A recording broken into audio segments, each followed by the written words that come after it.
Hello number ones, welcome back to my channel. This is the Metatron speaking, and here I am, always looking for the truth.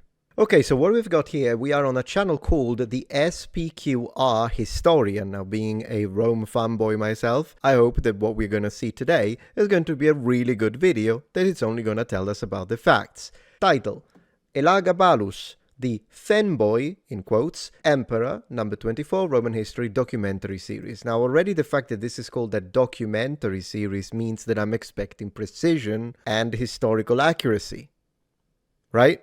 You know, not for me, for the Senatus Populusque Romanus. Let's jump right into it. Elagabalus was one of the most intriguing and unusual characters ever to occupy the imperial throne. He is not as well known as Caligula or Nero, but his reputation for luxury and licentiousness is just as extreme. He was the transgender boy emperor. Elagabalus's formal name as emperor.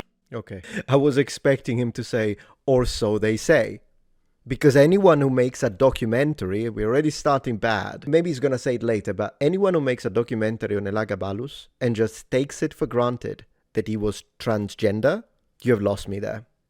Sorry, but you have lost me there. And I'll tell you why. We will look into the sources, and I will tell you why. Him being transgender in the modern sense already is kind of weird to retro-apply it to a culture that wouldn't understand the concept. But even if I were to play by whoever it is rules that they're trying to do this and say, okay, let's say for a moment that this guy wanted to become a woman. Okay, so that would be at least close to the idea of a modern transgender, even though once again, the overlap is not. I mean, it's anachronistic. But even if that were the case, we have no way to know if these things that they say about him were true. I'll tell you more about it and I'll justify this statement. You'll see. Was Marcus Aurelius Antoninus, reinforcing his spurious claim to be directly related to Caracalla and Marcus Aurelius. Right. The young man from Emesa is generally known by a Latinized form of the name of his patron deity, Elagabalus. And that's how I will refer to him in this video. I also pronounce it Elagabalus. I only add the retracted S that he doesn't seem to know needs to be there for classical. Sometimes I've been corrected in the comments and people telling me it's Elagabalus. In English, yes, and I wouldn't correct you. But in Latin, the A is indeed long. So pronouncing it Elagabalus with a long elongated A is respecting classical Latin phonemic vowel length. So that is the correct way to say it. The priest emperor. Absolutely he was, yes. In fact, how is he going to now still believe this idea of, oh, he was a transgender person with this? Because this is how usually you debunk it. But let's see. Julia Maesa, the sister of Julia Domna, who was the mother of Caracalla, told the soldiers that Caracalla had slept with her daughters and that one of her sons, Elagabalus, was actually Caracalla's bastard son. A rumor spread that the old lady was willing to distribute her immense wealth to the soldiers if they restored her family to power. The soldiers of Legio III Gallica proclaimed the 14-year-old boy Emperor of Rome. According to Cassius Dio, it was Elagabalus's protector, Granny, who was a sort of foster father figure, who instigated the revolt. It seems like the revolt was supported by some local elites of Emesa and the aforementioned soldiers. Elagabalus's forces defeated Macrinus outside Antioch in Syria. The battle was evenly matched until Macrinus lost his nerve and fled the field.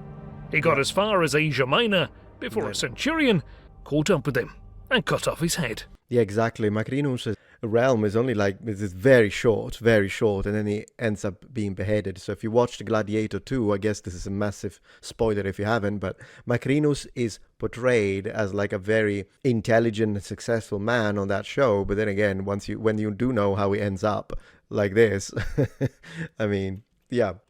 Making Elagabalus the youngest sole emperor of Rome up until this point. He was only 14 years old at the time. Both of our main sources, Herodian and Cassius Dio, mentioned the story that Elagabalus was Caracalla's bastard son, which is almost certainly not true, but that story was of prime importance for his legitimization. Before his ascension to the throne, his primary occupation had been the performance of his duties as a high priest of an Emesian cult of the god Elagabal.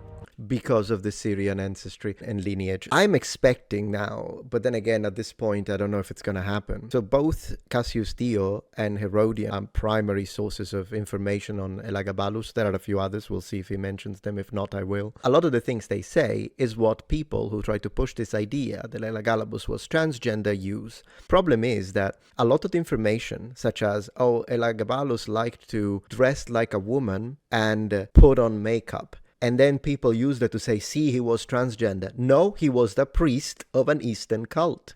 And that's what priests did. Of course, to the eyes of the Romans, particularly those with anti-imperial sentiment and members of the senatorial class, different political positions as well, it looked effeminate. It looked foreign. So they say, oh, see, he dresses like a woman. What, does he want to be a woman?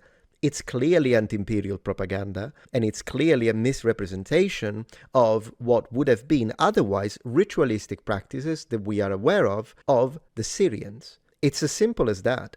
It has nothing to do with being transgender. Merch drop! You weren't expecting that one, were you? Proudly presenting the pendant of the noble one. Look at this beauty. Original custom design created by me in collaboration with Viking Jewelry. And it's my way to celebrate all of you, because as you know, I've been calling you noble ones for the last 12 years. Well, this is indeed the pendant of you, the noble ones, who are the custos veritatis, written here in Latin, and it means keeper of truth, because that's the only thing that matters. The truth, whether it offends them or not. So, available in both silver and bronze. I think my favorite is the bronze one, but they're both great.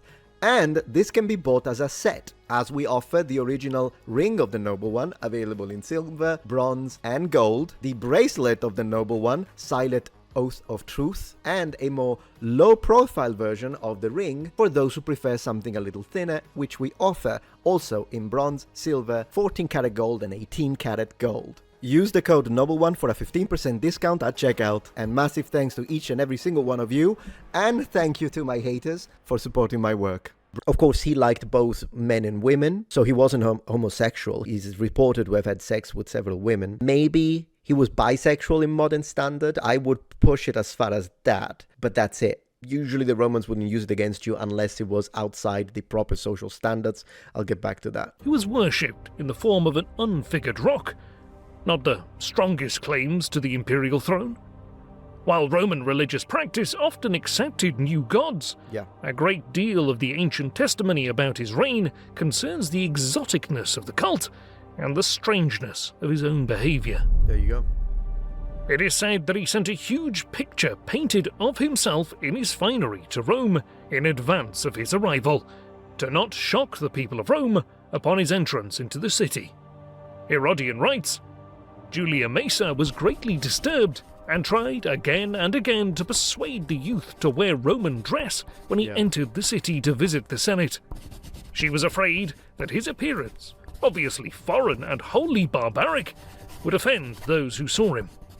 They were not used to such garb and considered his ornaments suitable only for women. Exactly. But that would have been the case for any person from this culture. So she was smart, first and foremost. The kid was insufferable and be like, no, I'm not doing what you say, which was a big problem in this situation. And the rest of it's showing that the problem is with the garb. So they thought it was, oh, but why are you dressing like a woman? It's because he's dressing foreign. It's as simple as that, not because he wanted to identify as a woman, which of course, I mean, yeah. In Rome, he conducted rites to Elagabal each day, sacrificing a hecatomb to the clashing of cymbals and drums.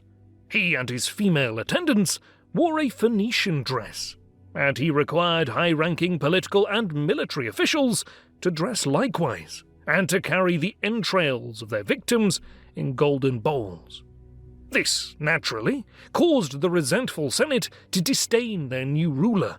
Elagabalus was sure that the Senate would come to love the new sun god, but it never occurred to him that they would despise him for forcing a local Syrian cult on them. Yeah, and when we say forcing a local Syrian cult, let's put it into full context. Elagabalus replaced the statue of Jupiter, so the main Roman god, he started making up ideas whereby he would change the doctrine of the Romans. So he would just say, yeah, I'm just going to have Athena marry the Syrian god, and Athena is virgin, right? As one of her characteristics, she's a warrior. And so that was already like, what is he doing? And then he had a statue of a Carthaginian goddess to be placed in the center of Rome. Carthaginian.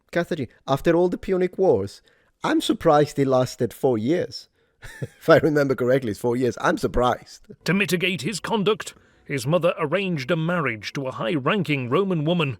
Yeah. However, she was set aside so that Elagabalus might force a marriage with a Vestal virgin, Right. once again spitting in the face of Roman tradition. So I would like to underline this very quickly because this seems like they're not going to say. So Elagabalus, every time that I see one of those videos, they say, Elagabalus, it was transgender, one of us with the transgender flag.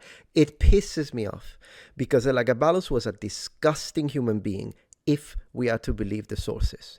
What he did just now, and they didn't really explain it correctly, a Vestal virgin is a priestess that remains virgin, right? Because that's their choices, and he forced her to marry him. That's called grape. So the guy was a grapist. We will find out later that anyone who disagreed with him would be killed. Moreover, that includes his religion. So Elagabalus, if you disagree with his religion, you're dead, which is insane, and not only from a modern perspective, which, I mean, whatever, it's the modern, I'm not trying to judge the past with modern eyes, but even from Roman eyes. The Romans, they didn't care whoever you wanted to believe as long as you paid your taxes. So even from the Romans' perspective, like, no, I don't want to worship your God. Okay, you'll die. And he did that, if we are to believe the sources. And the third thing that Elagabalus did, which I'm not sure if they're going to say at this point, is that at one point he's reported by Herodian to have sent palace soldiers to find the most beautiful children from noble families so he could torture them and kill them in front of the parents. I'll repeat. Elagabalus was a disgusting human being, if we are to believe the sources, and anyone who tries to claim him is an absolute imbecile. Thank you. He married 5 times during his 4-year reign, twice to the same woman. In 220, Elagabalus was consul together with a freedman and a former mime, Valerius Comazon. The same freedman would come to hold a lot of imperial authority while Elagabalus engaged in his cult and banquets. Cassius Dio, who was a contemporary of Elagabalus, records that Elagabalus' mother was concerned that her son's exotic dress might have been seen as effeminate by some quarters of society, and especially the soldiers. And his mother, wisely, understood that he could not afford to lose the support of the armies. Cassius Dio reports that his choice of clothes was no accident, but in part due to Elagabalus' desire not to be a man at all. Dio goes on and claims that Elagabalus sought to go beyond the circumcision required by his cult and to castrate himself, if only to find a doctor who could create for him a female organ, and among the catalogue of his marriages is the claim that he also married in the role of wife, not that of the husband. Okay, so let me comment on this, because this is what some of the passages that people use to say, see, he was transgender, for whatever the heck reason. Here's the thing. Already we have to contextualize this. Do remember that a lot of these authors speak in anti-imperial fashion. They want you to dislike him as much as possible. With that being said, from the perspective of an ancient Roman, circumcision already was a barbaric practice. It was something that the Jews did, it was something that the Syrians did, but it certainly wasn't something to the Romans. It was mutilation. So this is not a practice that the Romans look at as, well, for medical reasons people do it, like for instance in the USA. No, not at all. To them it's barbaric. So you have to imagine this. The Roman, Cassius Dio, is like telling you, he does circumcision. And then the Romans are like, oh, that's terrible. Why would he do that? And then imagine whoever it is that is talking about this to make him look even worse, say, yeah, and it's not even that. He just wants to cut the whole thing off because he wants to be a woman. Once again, in connection to the fact that he puts on makeup for a different reason and that he dresses in a way that to the Romans is effeminate. When you look at this and think, oh, it's transgender, it wants to change the identity. Absolutely not. What you're doing the same thing as when people see a hieroglyph that to us looks like a helicopter, and we say, oh, that's a helicopter. It's not a helicopter, because they didn't have helicopters. Likewise, they did not have the same modern concepts as gender identity, fluidity, and all that stuff. Therefore, this is not what the Romans would have seen. And that's that. It's really as simple as that, once you actually look at it from period perspective. A new Caesar. By 221, we are told his grandmother and mother had lost all ability to restrain him. The best they could do was to persuade him to make his younger cousin his partner on the imperial throne. Yeah, and then he tries to The kill son him. of Julia Mamaea was therefore adopted under the name Marcus Aurelius Alexander in late June 221. Although Elagabalus was just a few years older than his cousin, the Senate ratified the adoption, fully aware of the ridiculousness of it all. Elagabalus designated himself and his cousin joint ordinary consuls for 222 and gave him the title of Caesar, but relations between them seem to have been strained, and various units of soldiery are described as anxious that the cousins should get along, recalling, no doubt, the murder of Geta by Caracalla a decade earlier. One more thing I wanted to say, when he said he wanted to be called a wife, not a husband. So there is a situation in which we know he married several women, but he also married a man, we're told. Now, just for context, that from a legal perspective, the marriage to a man would have no legal standing in ancient Rome. Such a thing didn't exist. But I do tend to believe that he might have done that, which is one of the reasons why the only thing I'm willing to believe is that the guy was bisexual. From, again, if you want to use a modern standard, he would have been attracted to both sexes. And the reason why I'm willing to believe that one over all the rest is mostly because, once again, the Romans usually didn't use that one as a way to attack you, because in Roman customs, as long as you followed the societal roles of, well, if the person with the highest status needs to be the active partner, as long as you follow that, the Romans didn't particularly care. Some aristocratic people tended to do that. The regular populace probably not that common. So when they say that he wanted to marry a man, I can understand, even though once again the marriage had no legal status, still I can imagine that probably that happened. So how are the Romans going to try and make him look worse, since the idea of him sleeping with a younger man wouldn't have been uncommon in ancient Rome? Well, they say, but he didn't want to be a husband, he wanted to be a wife. It's another connection to his practices. That one, I don't believe. Herodian reports that the Praetorians were annoyed when they saw the emperor, his face painted more elaborately than that of any modest woman, dancing in luxurious robes and effeminately adorned with gold necklaces. They were more favourably disposed toward Alexander, for they expected great things of a lad so properly and modestly reared. They kept continual watch upon the youth when they saw that Elagabalus was plotting against him.